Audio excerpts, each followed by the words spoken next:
বন্ধুরা, আজ আমি পেঁয়াজ আলু পোস্ত করে আপনাদের দেখাবো।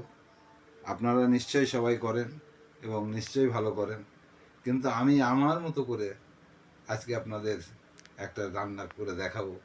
কেমন লাগে এটা খেয়ে দেখুন, আশা করি ভালো লাগবে। সবাই ভালো থাকবেন। হ্যাঁ, এই আলু পোস্ত করতে যা কিছু উপকরণ লাগবে: পোস্ত, আলু, পোস্ত, আলু, পেঁয়াজ, হলুদ, কালো জিরে, জিরে, লঙ্কা। এর সাথে আর একটা উপকরণ শুকনো লঙ্কা আর একটু লবণ। এই কটা উপকরণ আমার এর মধ্যে লাগবে। এখন আমি আলু কেটে আপনাদের দেখাচ্ছি আলুর সাইজগুলো কেমন হবে।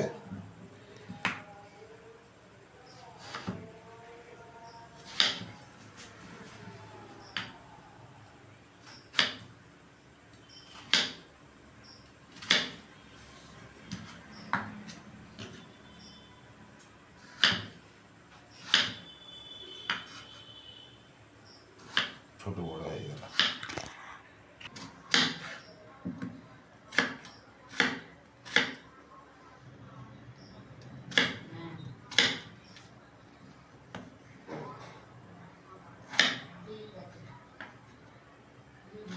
আলুগুলো এবার আমি একটু জলে দিয়ে দেবো।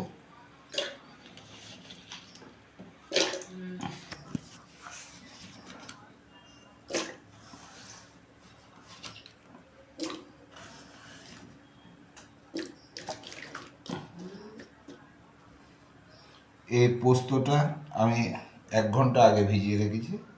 পোস্তটাকে এবার ছেঁকে নেব।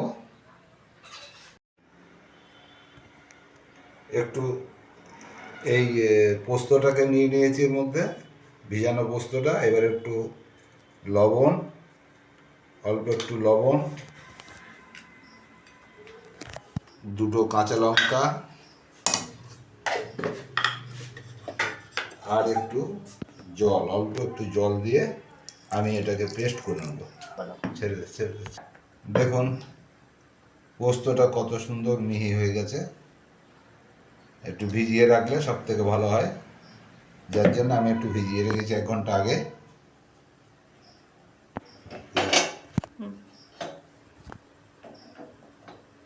উনুনটা জ্বেলে দিলাম।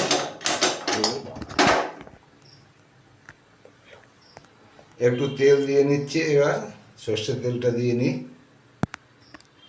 আমার প্রায় 400 গ্রাম আলু, তো একটু তেলটা বেশিই লাগবে। 400 গ্রাম আলু নিয়েছি।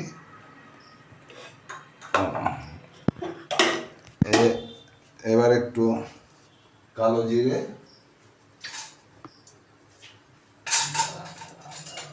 এটা গরম হয়ে এসছে।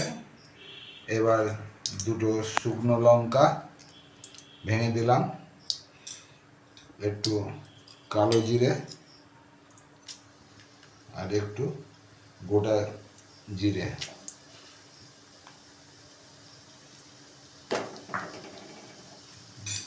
আর মশলা গরম হয়ে গেছে। এবার পেঁয়াজটা ভেজে নেব। যদি হাতটা পেঁয়াজটাকে ভালো করে ভেজে নিতে হবে।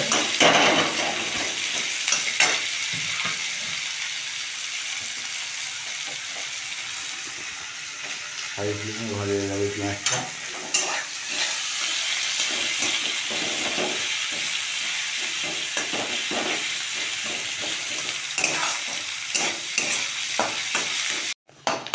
পেঁয়াজটা এই দেখুন সুন্দর ভাজা হয়ে গেছে। এবার আমি আলুটাকে দিয়ে দেবো।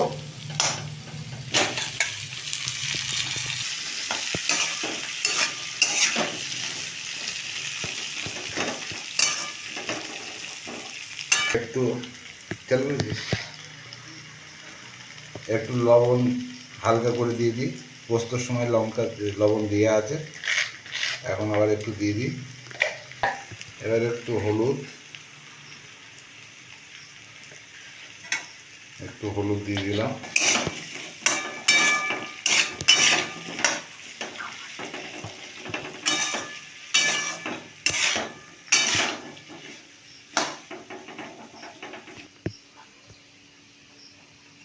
মিডিয়াম টু হাই ফ্লেমে আমি আলুটাকে ভেজে নিচ্ছি।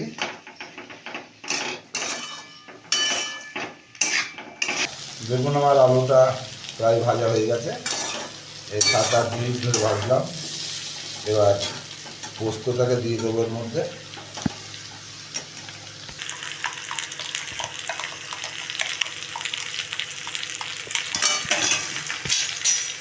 পোস্তটা দিয়ে এটা ধুয়ে জলটা দিয়ে দিলাম।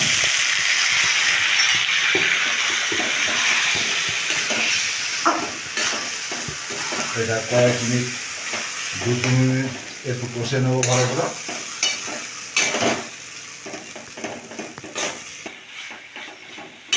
এই যে আমার কষাটা প্রায় হয়ে গেছে।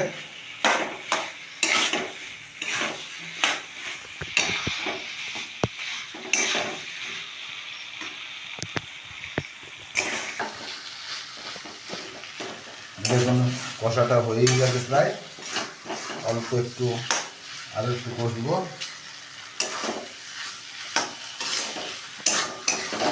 পরিমাণ মতো জলটা দিয়ে দেবো।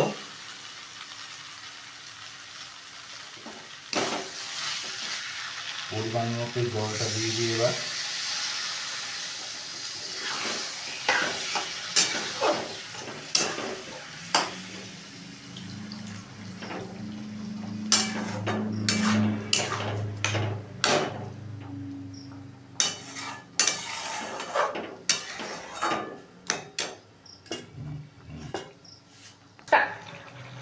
এই যে 4টে কাঁচা লঙ্কা দিলাম।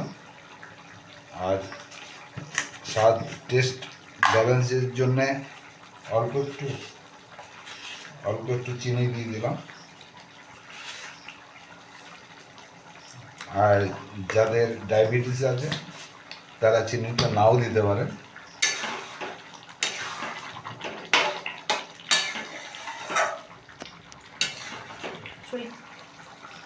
এটাকে ঢাকা দিয়ে দিলাম মিডিয়াম স্টিমে দিয়ে। মাঝে মধ্যে একটু নাড়া দিতে হবে, নয়তো তলায় লেগে যেতে পারে।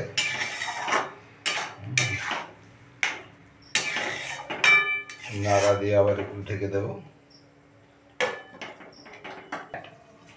লো স্টিমে এটাকে সিদ্ধ করতে হবে আর মাঝে মাঝে একটু নেড়ে দিতে হবে। এবার দেখবো সিদ্ধ কেমন হয়েছে।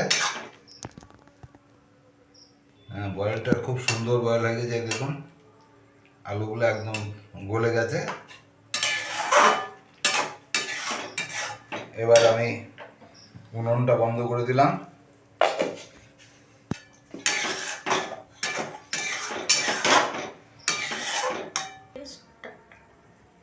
আমার আলু পোস্ত রেডি। এবার একটু টেস্ট করে দেখি কেমন টেস্ট হয়েছে।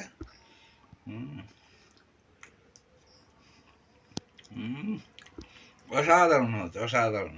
রুটি পরোটা যা খুশি দিয়ে খেতে পারেন, দারুণ লাগবে। আমার এই রেসিপি একদিন আপনারা ট্রাই করে দেখতে পারেন। আপনারা খেয়ে বা তৈরি করে আমাকে একটু জানাবেন কমেন্ট বক্সে কেমন লাগছে। আমি একটু উৎসাহ পাবো আপনাদের এই ভিডিওর জন্যে।